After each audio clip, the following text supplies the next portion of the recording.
बड़ा बढ़िया इनकर लदारी रहे कि एगो लड़का के शादी प्रेमी प्रेमिका रहे पहले और ओकरा बाद शादी हो गई शादी हो गई अक्का तो सुहाग रात में औरतिया कहतरी मर्दा दुल्हा पूछले कि मन काहे उदास बा काहे 2 बार 4 पूछले 4 बेर पूछले तो मेहरुआ को कहले कि हमरउआ ना हमरा अभी की याद आवा त चाचा त ना त चाची त ना भैया त ना तबल हमरा यार याद आवत वो कौन राइटर है राइटर मतलब लोल पर राइटर के चढ़ा दे पोल पर अच्छा ये बताइए दुनिया में कितना भी करप्ट लड़की हो कितना भी गलत करने वाली लड़की हो चाहे मर्द हो शादी के बाद अपना दुल्हा से कही कि हम यार से मिलने जाएंगे आ दुल्हा तोरे ऐसा महंगा न होते जो कहते किसे ठीक है जा एक दिन ला घूम फिर चौठारी के उठ के चल रही। अच्छा बताइए इनकर दिमाग देखिए इनकर कहते हैं कि बल बूढ़ा आदमी का उम्र होता है ना दिमाग सठिया जाता है हमार तो दिमाग भले सठियाल है हमरा लगे कि तोहर दिमाग पगलायल मतलब मौगी कहे कि हम यार से मिलने जाएंगे ते ही धर गीत हो जेकर मर्दबे भरुआ होए अरे पहला तो दूर की बात है अगर मर्द के अगर असली मर्द के शंका हो जाओ कि मेहरारू बराबर हो तो नरेटी पर लात नरेटी पर लात हो क्या भैया तलाक लिख दिए तब मार किया कढ़िए चौक में कितना लाश दफन भइल बा गीत होए के चाहे सुजीत बाबू जे लोग ओकर मैटर के मतलब समझे जी सुजीत बाबू त लोग पछियारी हवा लगल बा तो हंसे खातिर तो कुछ अभी देखते बानी दुगोला में हंसे खातिर उ ओकरा माई के ओकरा बहन के पूरा खानदान टोकरी पर ब्यास लोग अभी जन बा कुल खानदान माए बहन चाची मौसा मौसी दादा दादी नानी नाना सही पूरा खानदाने के लेके जाता है स्टेजवा पर उझिल देता है। यूट्यूब पर देखते होइएगा प्रदुमन परदेसी अजीत हलचल के दुगोला प्रदुमन परदेसी या कमलवास कुंवर के दुगोला ना जी जी ए बूढ़ा कमलेश देहाती के देखो हाँ देखिए खूब निमन रहुआ करता नहीं एक दिन अगर बाउर हो गई खराब हो गई तो आपका जितना अच्छा किया हुआ सब व्यर्थ हो जाएगा। सही बात बा ये जिंदगी के सजावे खातिर बड़ी जतन करे के पड़ेला तू गवला नु हमरो गीत किया जाता देखो कैसे तोरा गीत पर चढ़ी ठीक कहला बबुआ वही सुहाग रात के बात हो लेकिन मैटर का हो कि एगो लड़का एगो लड़की मतलब दोनों के शादी भइल बा सेम मैटर वही हो शादी हो के लड़का बा यानी जे शादी ब्याह में जौन हनु ओमे खट के मर जाता है लड़का के भाई लड़का के दोस्त और लड़का के बाबू लड़का के फूफा लड़का के फूफा चुपका नहीं आता है लड़का के बहनोई 4 गो मिल के शादी ब्याह में बड़ा मेहनत करते हैं जानते हैं संतोष जी होता क्या है लड़का जब ब्याह करके चलेगा वहां से बिदागरी होके बिदागरी करके चली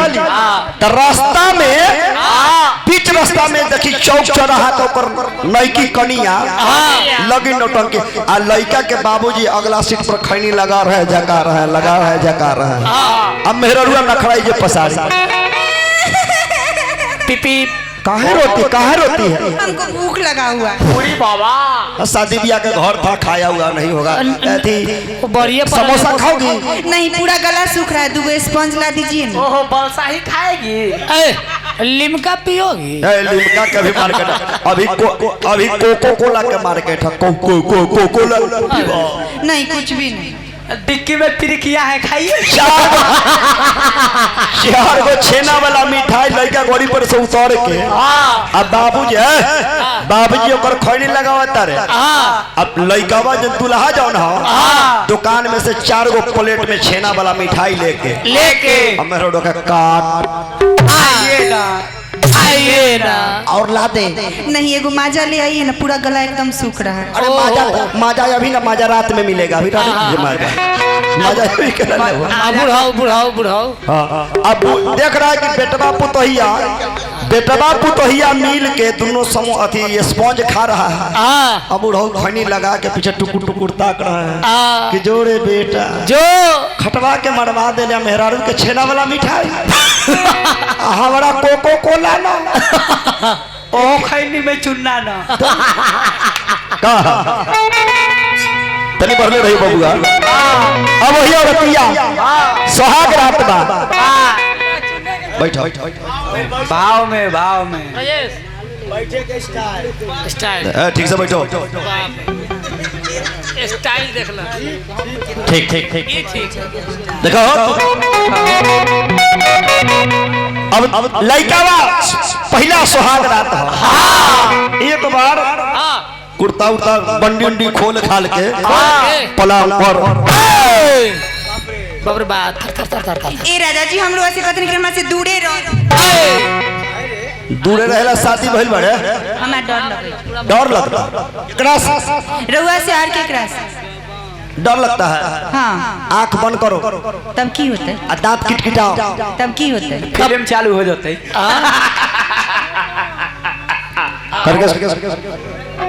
अब वो जे सुहाग रात के मैटर होता ओकरा बाद भोरवा में एक पलटा के बाद चित मत भेल चलो। हां उठना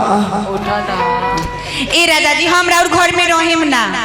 हमरा ई खटिया पर सुतल ना जाई। हम कहतन कि रोज जबले पलंग ना खरीदम तबले हम ई घर में रहबे ना करे। हम अपना भाई के बुला के अपना माई के यहाँ चल जाए। भाई के बुला के माई चल जाए चिन्हा धैले चाट गलियों माई के बदला दाइए कल पहुंच जाए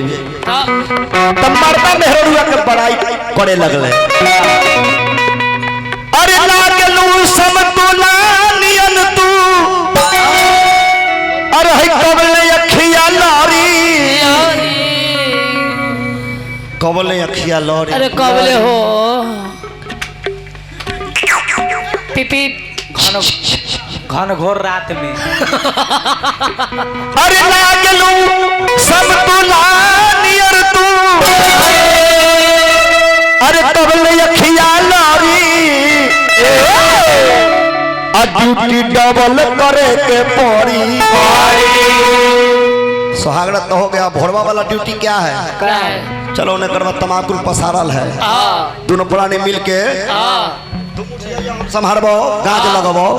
अरे ड्यूटी डबल करे के पड़ी अब बिना डबल राशन बारी ड्यूटी डबल करे के। चलिए हमारे गृहपति गार्जियन भाई दीपक बाबू की तरफ से पुरस्कार मिलल बा। लेकिन ई कहे के ना बाबू वैसा ही गोड़ में रंग लगल बा हाथ में मेहंदी लइकबो के नौ पालिश ऐसी नौ में लगल बा। अब ये बियाह वाला तौलिया कमर में लपेटले बा। ऊपर से मार ए राजा जी हम कहतन कि हमरा से खटनी पिटनी होई ना, हमरा से और घर के एको गो कामे ना होई। ऊपर से और खटिया हमरा परेशान करता, हम ही घर में रहबे ना करे। खटिया खटिया करती से तोहर बाप किया है? हमरा त एहो पे एगो खटिया बचल बा। बाबू का लथुन की दोंगा में देंगे तेंगा में देंगे अभी तक देवे नहीं किया है। गरीब आदमी कहते थे कला बियाह किया था गरीब आदमी रहता तो ही पानी बना के बोलू दोंगा में देंगे दोंगा में देंगे तेंगा में देंगे दोंगा में देंगे तो अभी दोंगे में देते अब चिंबल दाउरी में देबो। हमर त माय कल के जैसे पलंग दियो देबई फ्रिज देबई बाबू तो मना कर देलखिन जे ना दियो। बाबू तो कहलथिन कि हमरा चलने में दिक्कत होता टीवी लगा दी है फ्रिज लगा दी है एगो अथी वाला संडास लगा दी है ये दिक्कत ना होई। और दिया कहतिया मर्दा से कैसे कि हम हई सहरी जेठा के दुपहरी बिराए लागल गो। अरे चुभुर चुभुर गड़े सैया सैया खटिया के जोर। अरे चुभुर चुभुर गड़े सैया के जो तो मरवा कहता कि टेंशन न पाला कि धनिया हो खाला है ढोली बाला गो और हनी बिछाओ निचवा अरे बारी नहीं चू बबुआ एमे बाउरो ना हो शब्द भी नहीं बनवा मजा भी उतने आई। हाँ आई गीतिया हमारे YouTube चैनल पर दोनों जना के डुएट गाना है आ रहल बा ना जी और पिया कहती है मर्दा से कि हम हई सहारी जब के दुपहरी पिराए लागल को हम हई सहारी जब के दुपहरी पिराए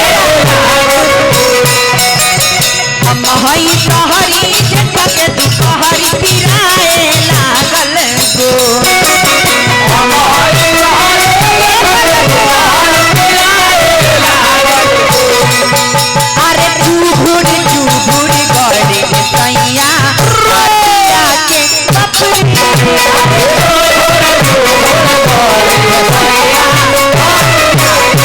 अरे चूभुर चूभुर गड़े सैया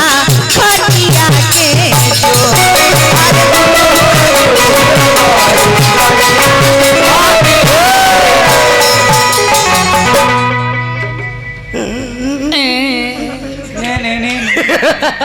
दिल न लगाई है माता जी ए माता जी बड़े एकड़ा पिताजी के धर कि टेंशन न पाला तू सुनो काला अरे भली साला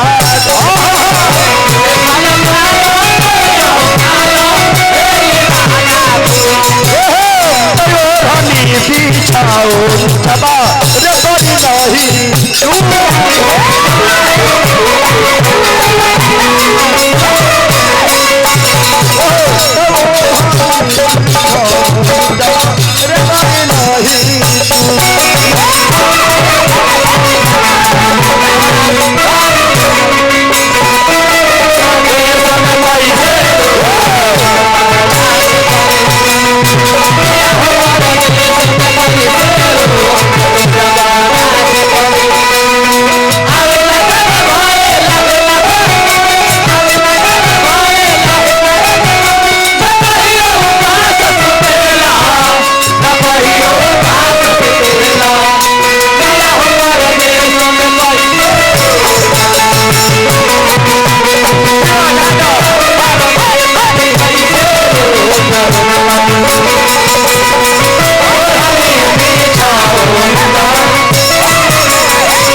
फिर तो दूसरा खटनी में लगावता रहो।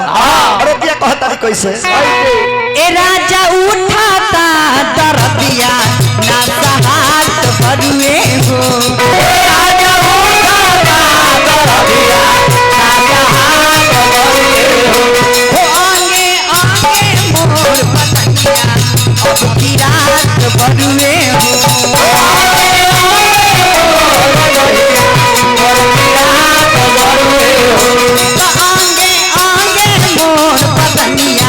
अब की रात भरुए हो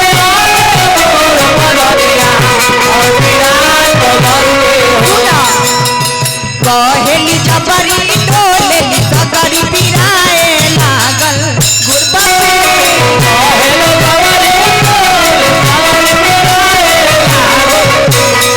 कहेली जबरी डोलेली सकरी पिराए लागल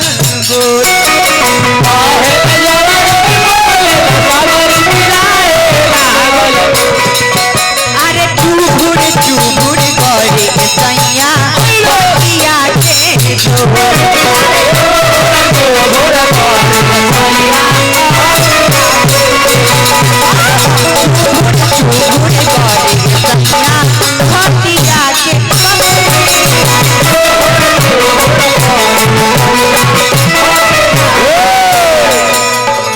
चलिए रवि जी की तरफ से ढेर पुरस्कार आए हार्दिक अभिनंदन। विकास फर्नीचर दुकान, विकास कुमार शर्मा जी, स्थान कौआ चौक, राजा पकड़ वैशाली। उनका तरफ से ढेर पुरस्कार व प्रणाम अभिनंदन और शुभकामना जय जयकार हो। तब मर्दा कहता कि देख खटिया के जोर गौरी ना मर्दा कहे लगल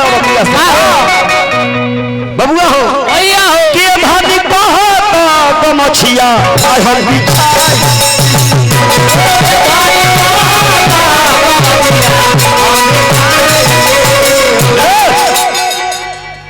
झबर कथी करती चुप चुप चुप हम काम करवा ला तू यहाँ चढ़ती बेरा चढ़ल है तब ऐसा अकी जबना चाहबू वतना तो होते अधूरा भाई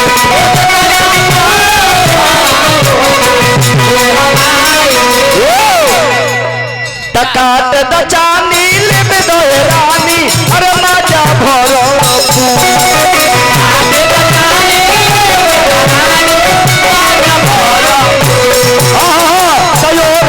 बिछाओ जबा रे बड़ी नहीं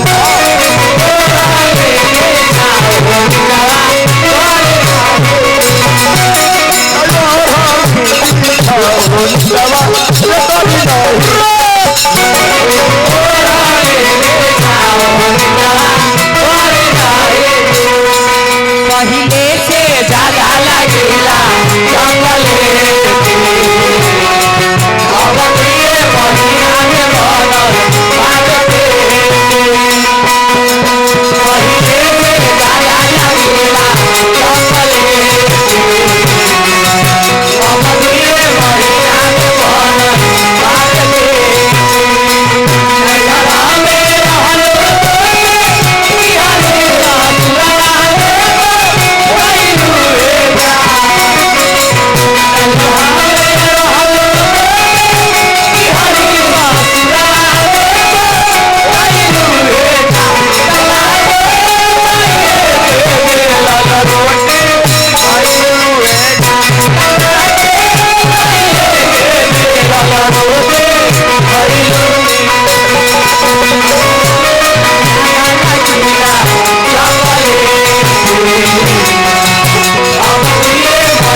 हेलो ठीक है तचुए दहिया से पसीना टप टप राजाऊ हो जैसे गाराता जवानी जैसे लाम राजाऊ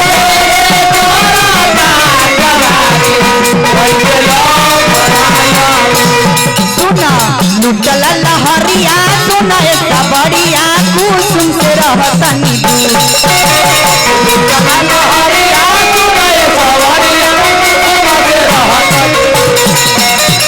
लुटल लहरिया सुना एक बढ़िया कुसुम से रहतनी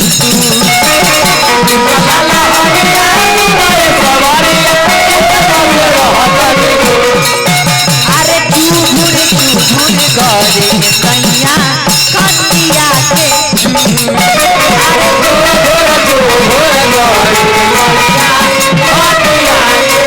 अरे चूहुर चूहुर करे कैया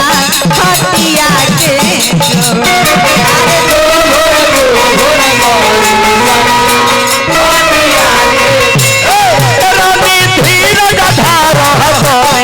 अरे बर्दाश्त कर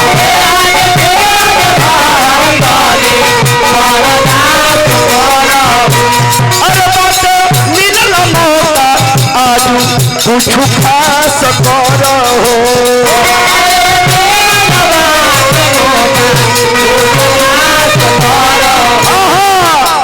छछन तबियारा अब तो मिलियारा लगल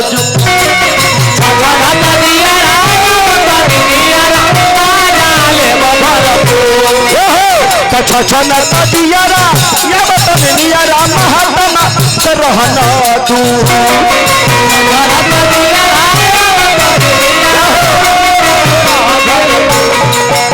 धनी बिछाओ चबा